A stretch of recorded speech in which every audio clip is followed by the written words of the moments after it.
The February ice storm hit Toronto quietly, the way the worst things always do. I remember the sound of it first, not wind, but that particular silence of freezing rain hitting glass, the kind that makes every surface treacherous and every step a negotiation. It was just past 11 at night when I dragged my carry-on through the arrivals hall at Pearson.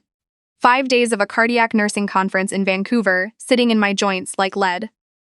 My throat had been raw since Wednesday. I'd told myself it was the hotel's recycled air. By the time my flight touched down, I knew it wasn't.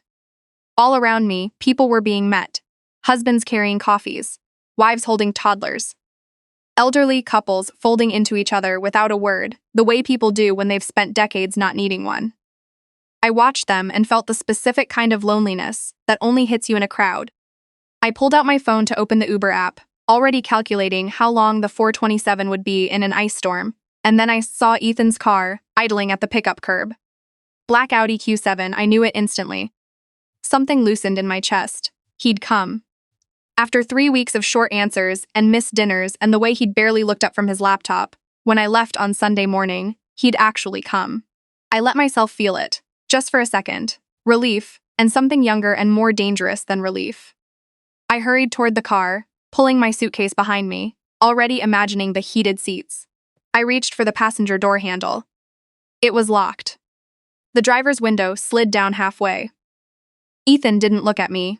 His jaw was tight, his phone propped against the steering wheel, the screen casting blue light across his face, in a way that made him look like a stranger. "You need to get an Uber," he said. "I have a client thing. It came up an hour ago." I stood on the curb in the freezing rain. "Ethan, I've been traveling for 6 hours. I have a fever." "I know, I'm sorry." He didn't sound sorry. He sounded irritated that I was prolonging this. "I'll interact you for the cab. It's not a big deal. It's an ice storm. The roads aren't that bad."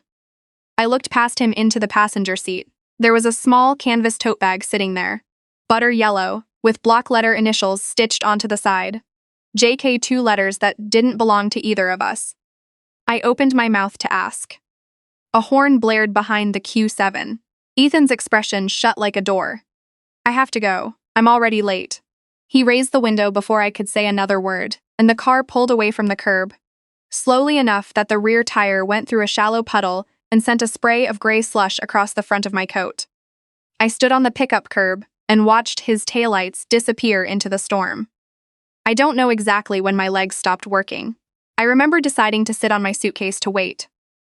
I remember my Apple Watch buzzing against my wrist. And then I remember nothing, because the fever I'd been managing for 3 days chose that particular moment to stop being manageable. A woman waiting for her own ride saw me slump sideways off the suitcase. She pressed the SOS button on my watch. It lit up the emergency contact immediately. "Ren Halliday, call." Ren was there within 25 minutes.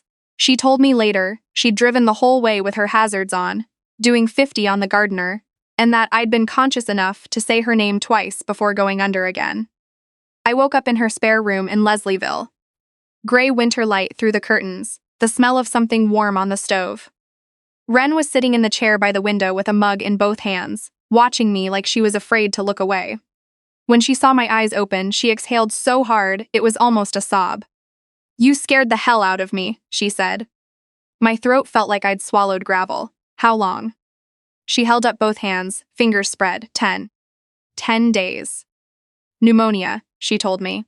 A secondary infection on top of the viral load I'd been ignoring all week. The doctor had said I was lucky I hadn't been alone. 10 days of drifting in and out, of the fever doing what fevers do when you stop fighting them. Of Ren sleeping in the chair beside me, because she didn't trust that I wouldn't try to get up in the night and fall. "Has Ethan called?" I asked. Ren looked at her mug for a long moment, then she handed me my phone.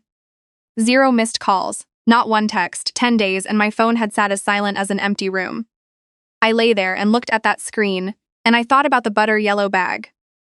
I thought about the way he hadn't looked at me. I thought about the fact that a stranger at an airport had done more for me in 3 minutes than my husband had done in 10 days. I didn't cry. Whatever was available for crying had burned up somewhere in the middle of the fever. What was left was something colder and considerably more useful. "Don't call him," I told Ren. "I want to see how long it takes." It took 12 days total. 12 days before Ethan came back to our house on Roncesvalles, and noticed the rooms were dark. The fig tree in the kitchen had started to droop, and his wife was nowhere. He called Clara, who came twice a week to clean, and asked her where I was. Clara, who had no idea Ethan didn't know, told him she hadn't been able to reach me for nearly 2 weeks. That the house had looked untouched since before she'd last come. That she'd been wondering whether to call someone. He found me at the hospital. I'd checked myself in 2 days after waking at Wren's, when it became clear I needed a proper course of antibiotics. He pushed open the door to my room and stopped. I was sitting up looking out the window at the bare trees along University Avenue, pale, still, but very much alive and very much not interested in performing surprise. Ethan crossed the room and grabbed my hand. His voice came out fractured and urgent. God, Naomi, why didn't you call me? I had a work crisis, rural site visits, no signal half the time. I got home and the house was just. He stopped. I've been out of my mind. I looked at his hand on mine and felt nothing. Not anger, not grief, just clarity, clean and cold as the ice that had almost killed me. 12 days, Ethan, I said. I know, I'm so. Not 6, not 3, 12. I pulled my hand back. Go home, I'll be discharged tomorrow. I let him drive me home the next morning. I looked out the window the entire way. The house on Roncesvalles smelled wrong the moment I walked in. Not obviously wrong. The surfaces were clean, the cushions arranged. But underneath the faint lemon of the counter spray, there was something else. Heavy and floral and aggressively expensive. Jo Malone Velvet Rose and Oud. I knew it because a colleague wore it, and it gave me a headache within 20 minutes. I had never bought a single Jo Malone anything in my life. I walked to the bedroom. On the nightstand beside the lamp I'd had since university was a hair elastic. Silk-covered, pale lavender. Not mine. I wore cloth ones, always, because the silk ones slid out of my hair within an hour. I lifted Ethan's pillow. A strand of deep auburn hair, long enough to reach well past the shoulder. My own hair was dark brown and cut to my jaw. I set the pillow back down. Ethan appeared in the doorway. When he saw what I was holding between my fingers, something crossed his face. Fast. Almost imperceptible. Must be Clara's, he said, before I'd asked a single question. She was doing a deep clean in here while you were away. You know how she is. Clara, who kept her gray hair in a braid, who was 63 years old, who smelled like powder and nothing else. Of course, I said. I dropped the strand of hair on the nightstand. I'll remind her to be more careful. That night, lying awake, while Ethan's breathing slowed beside me, I made a decision. I was not going to scream. I was not going to confront him in a way that put him on alert. I was going to find out everything there was to find out, and I was going to do it correctly. It didn't take long. We shared a Google account. He'd set it up for shared calendars years ago, and had never thought to revoke my access. I sat in the kitchen with my coffee and looked at his location history. His car had been to the same address in Liberty Village 21 times in the last 3 months. Lunch hours. Late evenings. An entire Saturday I'd been told was a job site visit in Vaughan. I pulled up his Amex statement, the card reserved for client entertainment, the one I rarely touched. A charge of $3,200 at Burke's on Bloor, dated the exact day I'd left for Vancouver. I knew what Burke's receipts looked like. I'd dropped enough hints over enough anniversaries. He had never once bought me anything from Burke's. In the inside pocket of an old jacket, I found a keycard. The kind that buildings issue to residents, or to people who visit often enough to be treated like one. That Saturday, Ethan announced he had a site inspection in Markham, and wouldn't be home until evening. I waited until his car cleared the end of the street. Liberty Village was 20 minutes by streetcar. The building was a newer glass and concrete tower, with a concierge desk and indoor bike storage, and a rooftop terrace. The keycard got me through the lobby door. The concierge was on the phone. The apartment was on the 14th floor. I stood outside Unit 1407, longer than I should have. My heart was loud enough to hear. Then I pressed the card against the panel, and the lock clicked open. The apartment was decorated in cream and warm blush. The kind of aesthetic that takes real money to make look effortless. I walked through the living room like I was walking through someone else's life, because I was. Photos on the wall and propped on the bookshelves. Ethan laughing over dinner, Ethan at a cottage dock, Ethan with his arm around a woman with deep auburn hair. Her name was Jade Karras. It was written on the notepad beside the kitchen phone, below a list of appointments. One line stopped me. OB appointment, March 3rd. And below it, in Ethan's handwriting, I knew his handwriting the way I knew my own name. Nursery, White Oak, South Wall, name TBD, but I like Maeve. I photographed everything. Every photo, every note, every trace of the life he had been building 3 kilometers from our house. And then I heard the elevator. I had maybe 4 seconds.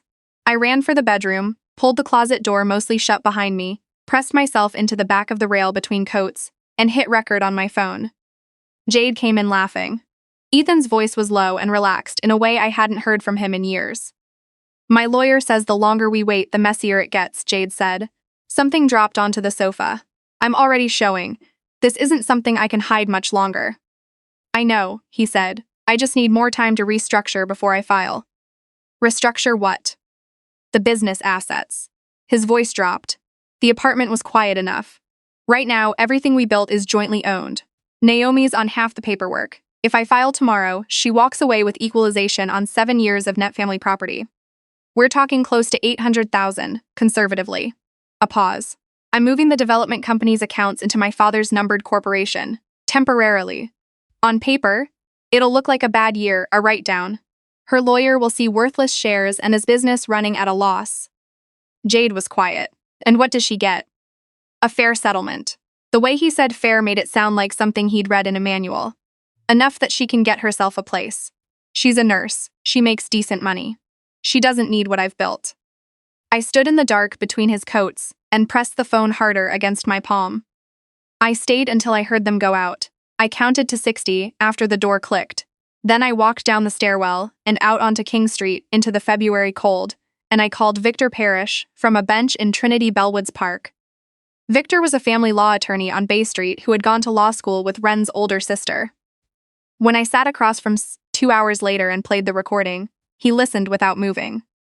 When it ended, he set down his pen. This is significant, he said. The concealment plan alone engages potential fraud provisions under the Family Law Act. He folded his hands. But if you file today, he hears the alarm and accelerates the transfer. By the time we compel full financial disclosure, the corporate trail is a maze. So I do nothing. You go home, you make dinner, you act like you believe the housekeeper story. He paused. And you wait for a stage big enough to matter. The Ridgeline Group's annual charity gala, his investors, his board, everyone whose opinion shapes his business life, all in one room. That's the kind of audience that makes a man's entire world shift. Victor tilted his head slightly. That's our moment. I went home. I made dinner. I ironed his shirts and smiled at the right moments and kept my eyes down at the others. Ethan, who had always mistaken compliance for peace of mind, settled back into his comfortable certainty that everything was under control. 3 weeks later, he handed me the gala invitation. Some of the investors are traditional, he said. They like seeing a united front.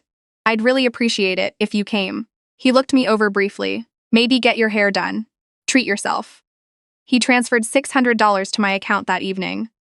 I wired it to the private investigator Victor had recommended. Their job was simple. Dig into Jade Karras, her history, and the exact timeline of everything Ethan believed to be true. The gala was at the Fairmont Royal York on a Friday in late March. The grand ballroom was the kind of room built to make people feel that whatever they were doing mattered enormously. Chandeliers. Cold flowers. The particular tension that lives just beneath the surface of any gathering, where reputation is the actual currency. I arrived with Ethan in a midnight blue gown I'd owned for 2 years, altered to fit the weight the pneumonia had taken from me. Ethan looked at me with something I could only describe as surprised approval. I felt, for the first time in months, not love, power. Jade was there as his executive coordinator, in a structured red blazer, moving through the room in slow, deliberate orbits around Ethan and me. She was performing. I let her. When the remarks segment began, between the cocktail hour and dinner, I found the AV technician I'd spoken to the week before. He'd been understandings. People usually are when they know the full context. I took the microphone. The room turned toward me. Polite attention first, then genuine uncertainty. I heard Ethan say my name behind me, just starting to shade toward warning, and then the screen above the podium came to life. I had prepared a clean presentation. The photos from the Liberty Village apartment, the Burke's receipt, the credit card statements with the condo fees highlighted, the Google location history, his car's icon at that address, date after date. And the transcript, not played aloud, just displayed in clean text, his own words. The plan to move assets into a numbered corporation, the amount he'd calculated she'd receive, the phrase she can get herself a place. The room was very quiet. Ethan crossed the floor in 3 long strides. His face had gone the color of the tablecloths. Somewhere behind me, a champagne flute hit the marble floor, and the sound rang through the entire ballroom, sharp, irreversible. He grabbed my arm above the elbow. "You're done," he said, low and absolutely furious, "right now." 2 men in dark jackets stepped smoothly between us. Victor had arranged them.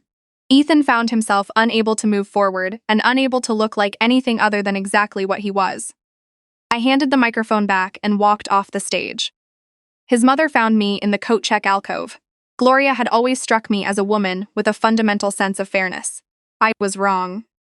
"You have humiliated this family," she said. Her voice was controlled. "Whatever he's done, and I'm not saying he hasn't done things, you handle this privately. That is what a wife does." I looked at her for a long moment. "Gloria," I said, "I collapsed at an airport and was unconscious for 10 days. He didn't make a single phone call. I picked up my coat. I think we have different definitions of what a wife does." I left. The fallout was faster and more complete than I'd expected. The project investors withdrew within 48 hours. 2 board members called an emergency meeting. Ethan's business partner of 11 years released a public statement distancing the firm from the recent conduct of its co-principal. Ethan's response was to come after me. His people found a conference photo, me with a hand on a colleague's arm, talking over reception noise, cropped it close, and posted it anonymously across local real estate forums, with text implying a years-long affair.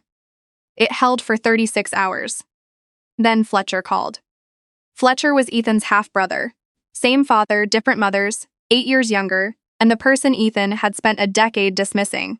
They hadn't spoken in 3 years. I hadn't known Fletcher well. He'd come to our wedding, quiet and watchful at the edges, and I'd thought, at the time, that he seemed like someone who remembered everything. He met me at a cafe on Ossington with a folder he slid across the table before he'd ordered anything. "The hotel where that photo was taken keeps a full security archive," he said. "The original footage covers 56 minutes. Your colleague introduced you to his wife 4 minutes in. You left in a group of 8. He paused. "I also have 2 years of financial statements from accounts Ethan doesn't think anyone knows about. The asset transfers started earlier than he admitted on that recording. Much earlier." I looked at him. "Why are you giving me this?" Fletcher turned his coffee cup in a slow circle. 7 years ago, when our father became unable to manage his own finances, Ethan became his power of attorney. Our father had a policy and investments. Money he believed was being directed to specific purposes: care costs, certain family debts. Fletcher stopped. It wasn't directed there. He didn't say anything further. He didn't need to. I understood then that Ethan's willingness to watch someone suffer in order to protect his assets was not a new behavior. It was a pattern. And Fletcher had been waiting, patiently, quietly, for the right moment. "I'm sorry I couldn't have done this without your situation being the catalyst," Fletcher said. "You didn't use my situation," I said. "You found someone already fighting and offered them ammunition." We released the hotel footage the following Tuesday through Victor's office. 56 minutes. Unedited, with timestamps. The anonymous posts disappeared within hours. Victor filed for divorce the same afternoon. The mediation came 3 weeks later. By then, the numbered corporation transfer had already been partially unraveled by a forensic accountant Victor had retained back in January, before the gala, before any of it. Because Victor was that kind of lawyer. There was also the matter of Jade's pregnancy. The investigator's report had determined the timeline didn't align with what Ethan had been told. The dates, cross-referenced with records subpoenaed during discovery, pointed to a period well before Jade and Ethan had met. Jade had, by the time of the mediation, quietly ended all contact with Ethan and updated her address to somewhere he had no connection to. Ethan arrived at the mediation table with his lawyer and the posture of a man who had run out of moves but hadn't admitted it yet. He left looking like someone who had arrived at the end of a very long road and found nothing waiting for him. Under Ontario's Family Law Act, courts can depart from equal equalization of net family property in cases of unconscionable conduct. Concealing assets to minimize your spouse's entitlement qualifies. The judge was not indirect about it. I was awarded 60% of the equalized net family property, plus costs. I signed the papers on a Tuesday morning. I walked out of the building on Bay Street into an April afternoon, and the sky above the city was that particular pale blue that only happens at the end of a Canadian winter, when the cold finally runs out of conviction. The Roncesvalles house sold in 4 days. I took my share of the surplus and put it into a high-yield GXE I'd had my eye on for 2 years. I rented a 2-bedroom apartment in Cabaytown that got the morning light and had a small wrought iron balcony where I immediately put a pot of basil. I went back to work. My department head met me at the door of the cardiac unit on my first shift back and said, without preamble, "We missed you. Don't be an idiot again." He meant the ignored fever, the pushing through, the conference I should have left early. He was right. I hadn't been taking care of myself. And in the specific way of people who work in healthcare, I had told myself, that was fine, because I was good at taking care of other people. I've thought a lot about that since. About the year I spent keeping everything running. The dinners, the dry cleaning, the social obligations, the careful not noticing of things I was clearly noticing, while calling it partnership. Ethan had never been obviously cruel. He had just, steadily, and without announcement, decided that my needs were administrative tasks to be managed on his schedule. The airport was only the moment I finally saw it clearly, because the cold stripped everything else away. Some people, when I tell this story, want to know if I've forgiven him. I think they're asking the wrong question. Forgiveness isn't really for the other person. It's just what happens when you've put enough distance between yourself and a thing that it can no longer reach you. I don't carry Ethan around with me. There's nothing to carry. Fletcher and I have stayed in occasional touch. He's careful not to make it anything other than what it is. A cautious, hard-won mutual respect between two people who helped each other through something ugly. He checks in every few months. We get coffee sometimes, on Ossington, and talk carefully around the edges of the past, and that's enough. Some things don't need to become anything more than what they are. This past October, I presented at a nursing conference in Montreal, not attending, presenting, on a protocol I'd helped develop for post-cardiac monitoring. I flew there and back entirely on my own, and when I landed at Pearson on a Sunday evening, I took the UP Express into Union Station, and the streetcar home and made tea, and listened to the October rain against the window of my apartment in Cabaytown. And I felt, in the most ordinary and unremarkable way possible, completely fine. That's not a small thing. I know that now. I didn't know it before. Before the airport, before the ice storm, before the 10 days of silence that finally showed me clearly what I'd been refusing to see. Sometimes the cold strips everything away, and what's left is just you. And it turns out that's enough. It turns out that was always enough. The basil on the balcony died in the first frost, the way it always does. I've already ordered seeds for spring.